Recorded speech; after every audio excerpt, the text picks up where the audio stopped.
السلام عليكم ورحمة الله وبركاته.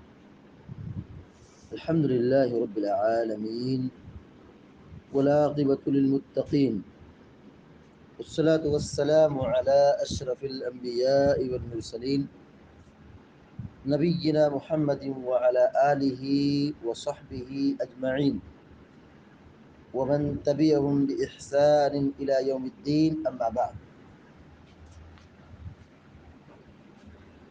فعن أم كلثوم بنت عقبة رضي الله تعالى عنها أن النبي صلى الله عليه وسلم قال: أفضل الصدقة الصدقة على ذي الرحم الكاشئ.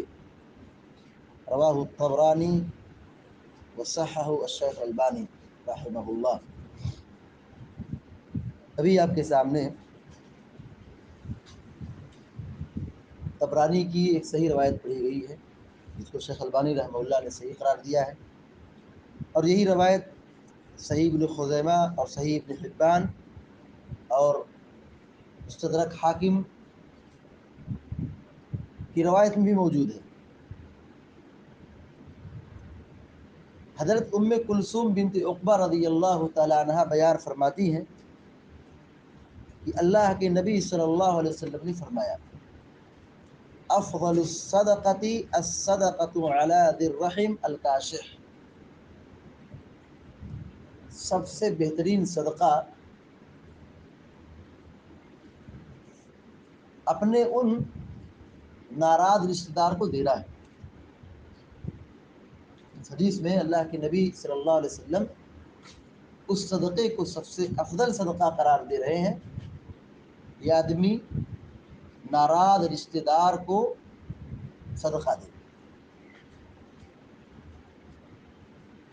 اپنے رشتہ داروں میں سے بعض مسائل کی وجہ سے، بعض اسباب کی وجہ سے جو لوگ اختلاف کر لیتے ہیں، ناراض ہو جاتے ہیں، شریعت یہ کہتی ہے کہ ان پر صدقہ دو،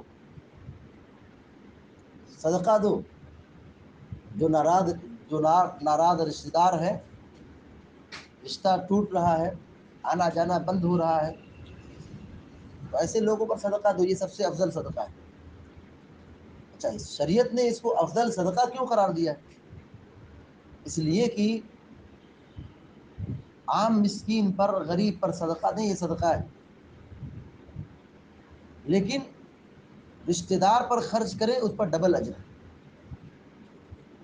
ایک تو صدقہ کرنے کا ثواب اور دوسرا صلہ رحمی کا ثواب۔ اس اعتبار سے اپنے ناراض رشتہ دار پر صدقہ کرنا یہ افضل ترین صدقہ ہے۔ کیونکہ شیطان اس چیز میں بہت زیادہ، کافی حد تک کامیاب ہے۔ کوئی ایسا گھر آج باقی نہیں ہے،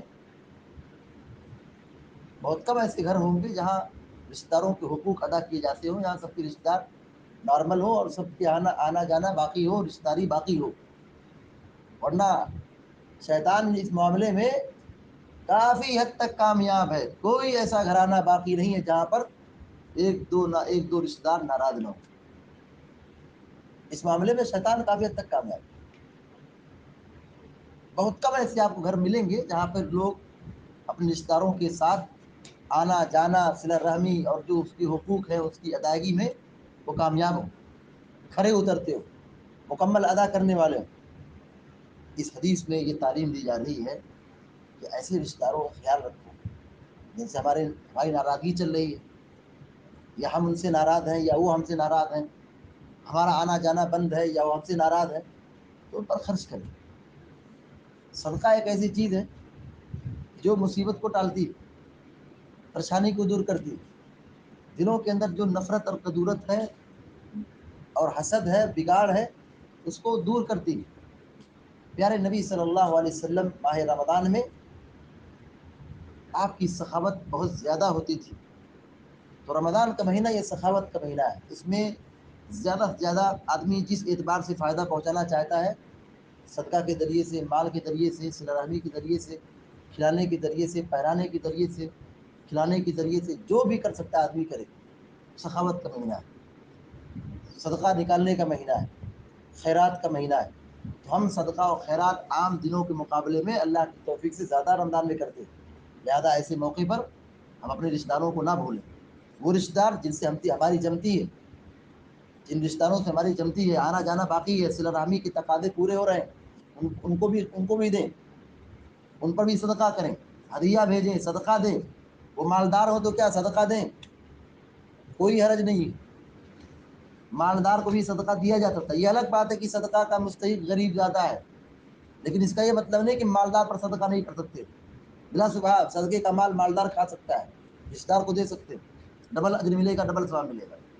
تو ماہ رمضان سے ہم گزر رہے ہیں، ایسے میں ہم صدقہ و خیرات کرنے والے ہیں، تو ہم اپنے رشتہ دار کو نہ بھولیں، اور ساتھ ہی ساتھ جن سے ہماری جمتی نہیں ہے، ہم جن سے ناراض ہیں یا وہ ہم سے ناراض ہیں، ان کو جوڑنے کے لیے، صلہ رحمی کے تقاضوں کو پورا کرنے کے لیے ان کو ہم صدقہ اور خیرات اور ہدیہ ضرور بھیجیں۔